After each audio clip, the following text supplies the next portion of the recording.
Hi everyone, how you going? Hope you're having a fantastic day wherever you are. Disney, or should I say wicked. Disney backwards, upside down, back to front, whatever you want to call it, means wicked.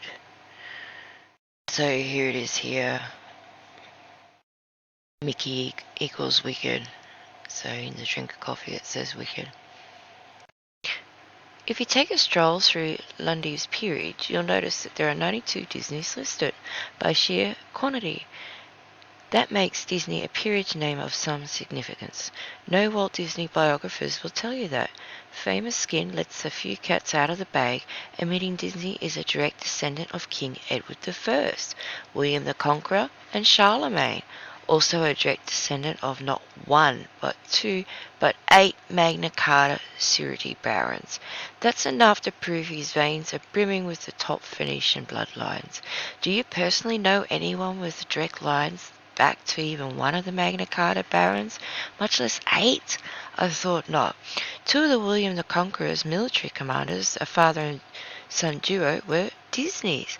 But they weren't originally Disneys. They were Robert and Hughes Sherwood, granted the title of Lord of Disney, sorry for saying it wrong, in 1066, as they were from Disney,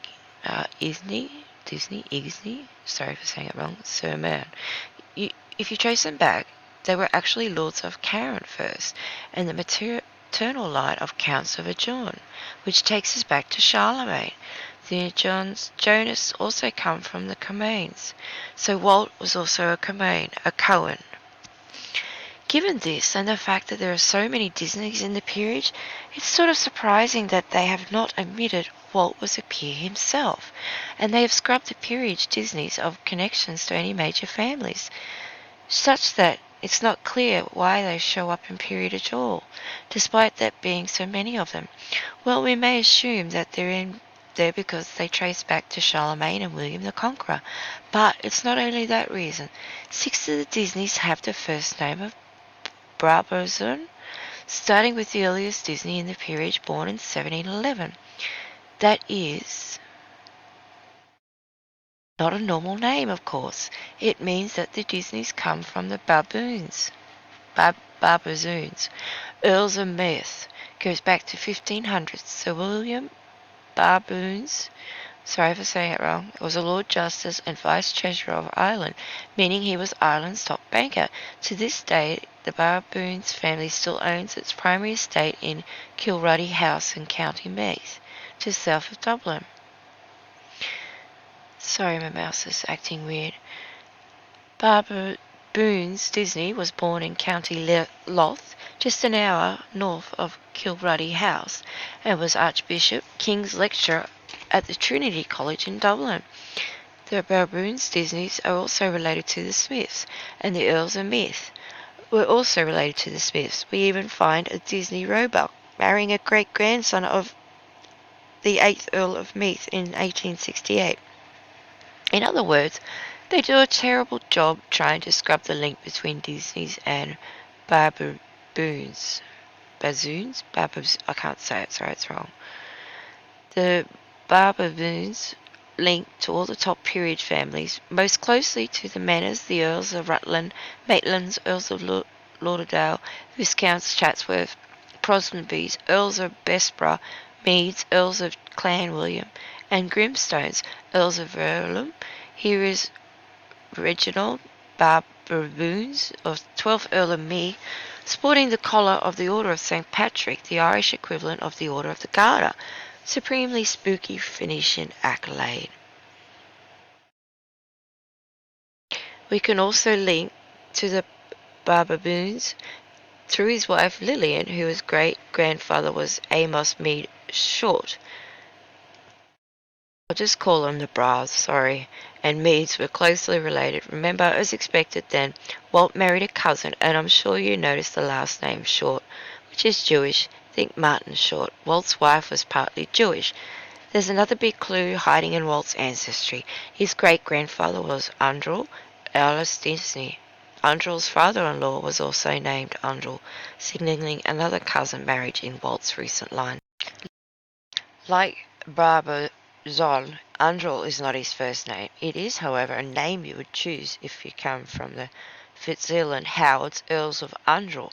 Remember, they already admit Walt's descendants directly from William the Conqueror, who was a Fitzalan. The last Grand Master of the Order of St. Patrick was a Fitzalan Howard, around the time of Reginald Brabazon was member. So these families ran in some high circles. If you think Kilroddy House was impressive, here is Andral Castle. Jeez. Perhaps all the castles and princesses featured in Disney stories were inspired by Walt's own ancestry. Just a thought. Here's another unlikely link. You may know that Mickey Mouse was originally called Mortimer Mouse. The Mortimers were a powerful Norman noble family, and they were related to the Fitzalans. See Isabella Mortimer, who married the 7th Earl of Arundel.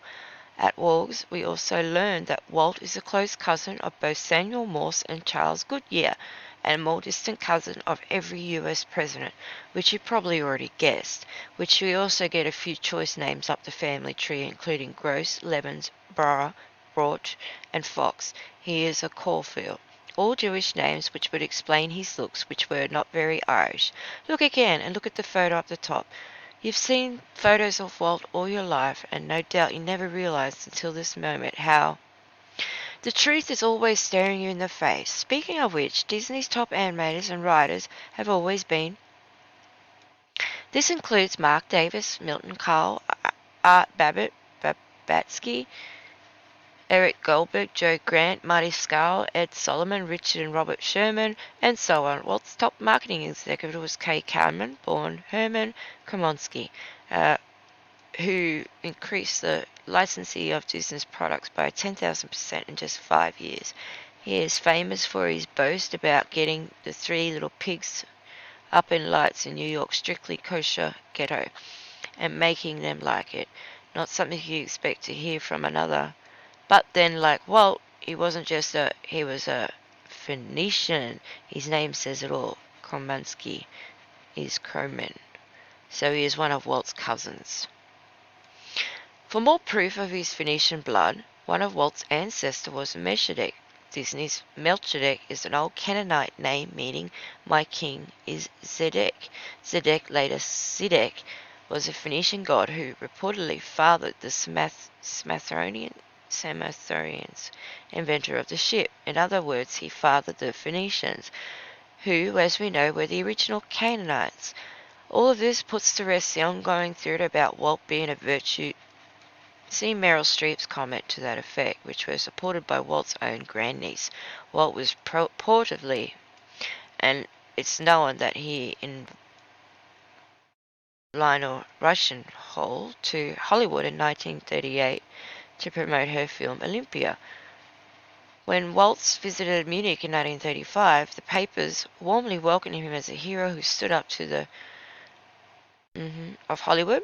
You will have a laugh at this. Goebbels is said to have presented 12 Disney short films as a Christmas present in 1937, which the latter treasured. Yes, it is known that he was a big fan of Disney. Well, Hitler was a Rothschild, so they're all related. Since we know Hitler and Goebbels are all the top of was really cloaking, we know what to make of all that. Walt was, because he was. All the theatre has been spun up to divert attention away from the more obvious fact that Walt was not just, he was, and more importantly, a Phoenician. In fact, we can make a double inversion of it and admit it wasn't Walt, and admit that Walt wasn't. At least not in the way you think. Like his cousin Kromitsky, Walt was probably disdained working. His rich blood wouldn't suffer them. Walt only cared about the upper class Jewish cousins. He and they had first dibs on all the top creative positions in industry because they created the industry. To illustrate my point, on his Disney job application, when asked about hobbies, Art Babbitt wrote, and he still got the job. Why? Because it was all a formality. Art knew he'd get the job, so why bother taking the application seriously? Again, none of us cares that these converted positions went to per se, especially as many of them were quite talented. The problem is there is never a fair chance for you and me. How many aspiring cartoonists and writers never saw their talents fully develop or recognized because they weren't from these families? One huge implication is that our culture could have been formed by different stories and artistic forms than have been imposed on us largely by default. When they own all the Hollywood, all the art museums, all the publishing houses, all the music labels, we only get what is published down to us. And since the Phoenicians handed over all of the artistic fields to their intelligence agencies around the turn of last century, we have gotten more and more anti-art, superficial, self-destructive, propagandist art. Disney is a prime example of this. You may be aware that Disney Studios was commanded by the government to produce war propaganda in 1940s. In fact, that's basically all they did. It's over 90% of Disney employees were devoted to producing propaganda. There's a whole Wikipedia page on it, if you care to know. They made propaganda for every branch of the US military and government. Everyone from the USDA to the Treasury Department for the latter, they made the film The New Spirit by direct request of the Treasury Secretary Henry Morgenthau to make Americans accept the payment of income taxes. Disney made the propaganda that Morgenthau needed to shove down the public's throats so that he could pull off one of the greatest thefts of the country. Before the 40s, Disney headed into financial collapse, so the war was a big boom for them. So much so that one scholar said that if it wasn't for the US military, the Walt Disney Company might not exist today. That's a big clue for you if you read it correctly. Disney is an intelligent asset, not just in the 40s, but now. They continue to crank out Langley-approved propaganda aimed at manipulating civilian behavior up to the present day. That's one reason why Disney CEOs have been, starting with Walt himself, then Michael Eisner, then Bob Iger. I wouldn't be surprised if they were on Langley's payroll directly. Which brings us to Frozen, Disney's latest hit franchise, an exemplary piece of propaganda. To start, those films were written and directed by Jennifer Lee, born Rebecca. Now Disney's chief creative officer, Rebecca. See here and here. It comes from the name Rebecca, and I'm beating a dead horse yet. Previous attempts at Disney adaptations of Hans Christian Andersen's The Snow Queen were made by Harvey Fierstein, Dick Arnold, and Dave Goltz, all. Okay, now I'm beating a dead horse, except that horse won't die. You have to keep beating it since, like the phoenix, it keeps reanimating. If you don't know the Frozen plotline, I recommend you go and read it yourself over at Wikipedia. If you don't have the patience for that, just read a quote from the producer, Peter Del Velcho. For us, the breakthrough came when we tried to give really human qualities to the Snow Queen. When we decided to make Snow Queen Eliza our protagonist, Anna's sister, that gave a way to relate to the characters in a way that conveyed what each was going through, and that would relate for today's audience. The film has a lot of complicated characters and complicated relationships in it. There are times when Elsa does villainous things, but because you understand where it comes from, this desire to defend herself, you can always relate to her. The Snow Queen is the villain in the original story who traps children in her ice palace, but in Disney's retelling, her evil actions, like subjecting her entire kingdom to eternal winter, are just emotional outbursts due to her complicated nature. It's a tad more stubble than the other Disney productions. But the message is the same. Being an insufferable, self-absorbed brat is perfectly fine. Meanwhile, the real villain is Prince Hans from the Southern Isles, who appears to be the typical Prince Charming, but is actually seducing Anna in order to kill both sisters and take control of their kingdom. They're inverting all the traditional roles. The evil queen becomes the heroine and the Prince Charming becomes the heartless traitor. If nothing else, watch the scene where Hans finally betrays Anna. Do you see how damaged this will be to young girls? They have been conditioned from an early age to distrust men, especially ones who appear most normal, caring, intelligent. It's about splitting the sexes, and it works in both ways. Girls now have the role model, and not Anna but Elsa, the frigid, literally independent and misunderstood queen. Only by being this way can she protect herself from treacherous men. But men don't want frigid women, so the stories are running the world for men as well.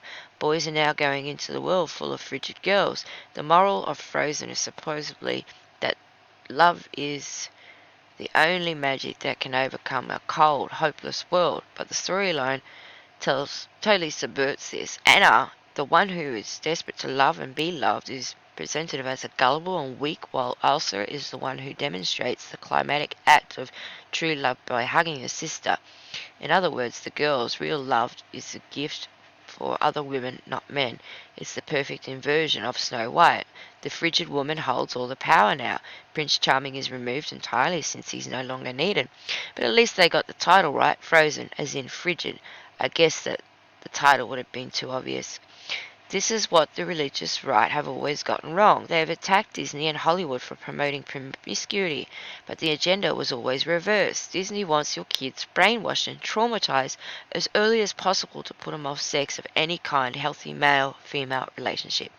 That teenagers are now keeping their virginity longer and longer is proof that this was the goal all along. If they have to satisfy their urges, they have porn and sexting, anything to keep their eyes glued to a screen while propaganda can be uploaded straight to their brains 24/7. This was the same agenda back in the early days of Disney, when they were inserting porn and sexual innuendos into film. They've basically admitted now that these subliminal images were intentional, and Disney executives knew about them. See this HuffPost article with Disney eminent Toncito, which claims to disprove of many of the Post's infamous insertions but ends up making a stronger case for them. Take the infamous Playboy centerfold, The Rescuers Down Under, for example. In the first Rescuers, there was a nudie picture, says Sito. The emanator went on to explain that there was a reaction to the movie. A lot of the original executives who produced the videotape were gone. Not knowing about the naked image, the new executives used the original negative from 1977 in the rendition. This reportedly led to a major recall. If somebody had asked an artist, he would say, "Oh yeah, there's a naked picture in there. I mean, a Playboy centerfold. Everybody knows that. Everybody who was in Emanation knew about the centerfold." Sito implies that the old executives knew about it, which means they approved it. All the emanators knew about it too. Do you really think none of them were consulted in the re-edition, Sito says? You know, in the pre-recording, the pre-VHS, VCR, and the stuff, people used to put little inside jokes in films because things were running on a 1/24 of seconds. So you say, well, nobody's seeing anything, and so the cartoonists will do that as a joke. But really, since modern age of playback stuff and everything, they look at everything now. Even the old films, they go frame by frame, and they'll pull those questionable things out all the time. I repeat, all the time. How much porn did they hide in all those old cartoons? Sounds like the Disney studio was a viable clubhouse of perverts. Remember, Babbitt put sexual intercourse on his job application in the application to be illustrator for children's movies. But again, the point was not to sexualize children, it was to de-sex them. Exposure to sexualized images before puberty often causes aversion to sex in adulthood, and they knew that, but I still think those subliminal messages are mostly a diversion, since the more overt messages are far more damaging. Again, consult the Hans betrayal scene. If you do watch that scene, you might pick up on something else. What is the name of the kingdom that Elsa rules over? Arendelle. Sounds familiar? That's Undril, as in Earl of Undril, Disney's real-life cousins. The Southern Isles can be verified reference to the cloak war between the northern and southern lines of the Phoenicians, but as the northern lines were infiltrators, they are inverting history as usual. Since Disney is owned by the northern lines, that won't won out in the form of Vanguard, BlackRock, etc. It's no surprise to find them blackwashing the southern lines. See? It's all reverse.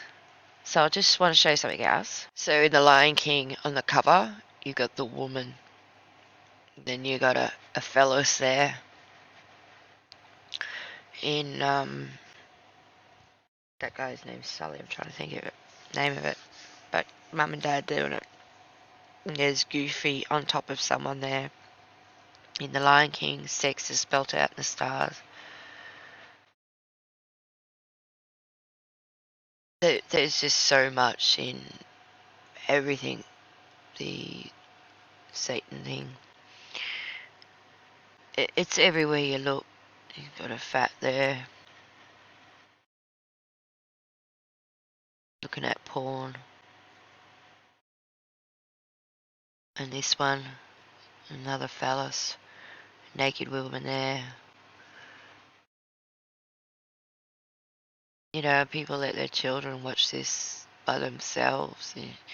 It's alright. The poo, devil head.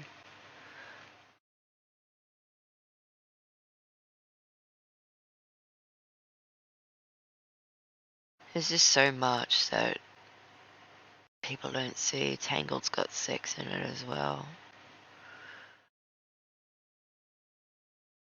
This original Mickey movie had lots in it too. So I wouldn't be letting children. I haven't had Disney in my house for a long time. Long time. It's out of Frozen. Anything bad. So yeah, they got the 33 Club at Disneyland. Walt got his own, like Disneyland, and is its own town. Crazy is the thing they say is that there's underground submarine base that connects to it. That's what the joke is with that submarine ride. It was a diversion that in Florida there's a in and out for submarines to come in, but it's all over Disney. Everything that they produce, and any company that sort of comes in, like DreamWorks that was from Australia, or Pixar from they just buy them out. They own everything now. They control everything. So anyway, if you're still with me, check this one out about the Mickey, the two seeds. If you got time, it just shares about what the demon goes on about, the old demon and the Club 33. They get up to. So yeah, if you're still with me, thanks for watching. I hope you have a fantastic day. That's up. Bye now.